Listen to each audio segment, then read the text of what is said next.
ចូលក្រោកឡើងយើងរួមដៃគ្នាកសាងជាតិបេះដូងតែមួយស្នេហាជាតិក៏កើតជាមហាគ្រួសារខ្មែរចន្ទៈមោមុតជាបងប្អូនបេះដូងពួកយើងសុទ្ធជាខ្មែរគេឈ្មោះដូនតារក្សាថែគេជួបពុកម៉ែថែរហូតទៅមុខមិនរញរាខិតខំពុះគេក៏សាងឈ្មោះមិនឲ្យវាលៀកកន្លងហួសព្រោះយើងមានបេះដូងជាខ្មែរចំណែកវិជាគឺជាក្បូនមិនឲ្យសាបសូន្យរួចថ្លៃថ្លាស័ក្តិសមកលបុត្រកលធីតាគេទាវថ្លៃថ្លាលើកស្ទួយជាតិយើងកូនខ្មែរសូមសច្ចារួបរំដៃគ្នាជាកំឡើងចិត្តមហាគ្រួសារខ្មែរបេះដូងយើងខ្មែរទឹកចិត្តស្នេហាជារួបរមសាមគ្គីជាកំឡើងគ្រួសារខ្មែរស្រឡាញ់រេទេស្មោះស្ម័គ្រនាមជាបងប្អូនទឹកចិត្តតែមួយជាមហាគ្រួសារខ្មែរ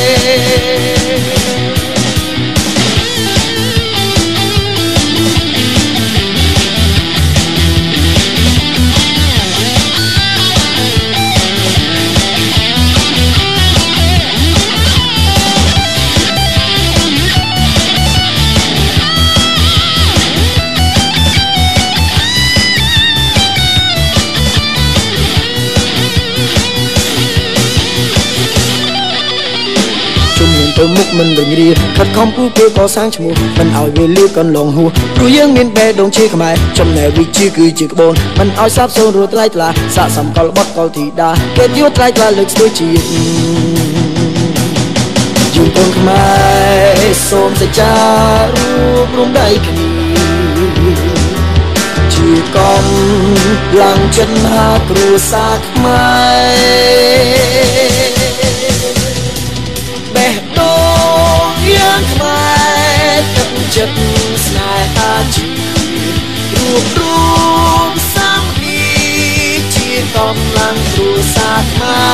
រស្រឡាញ់រេទេស្មោះស្ម័គ្រនាមជាបងប្អូនទឹកចិត្តតែមួយជាមហាគ្រួសារខ្មែរបេះដូងយើងខ្មែរទឹកចិត្ត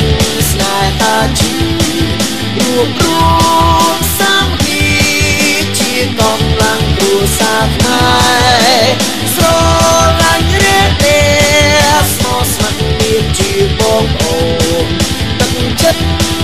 តែមួយជាមហា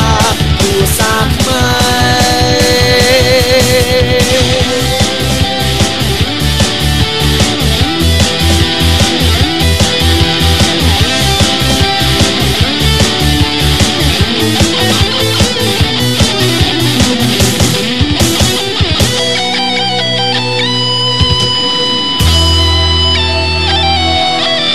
អរគុណញ៉ាំជួបដល់បងប្អូនទាំងអស់ដែលមានវត្តមាននៅស្ទូឌីយោបាយ័ននេះផងដែរផ្ញើជូនដល់យុវជនខ្មែរទាំងអស់ផងដែរអរគុណ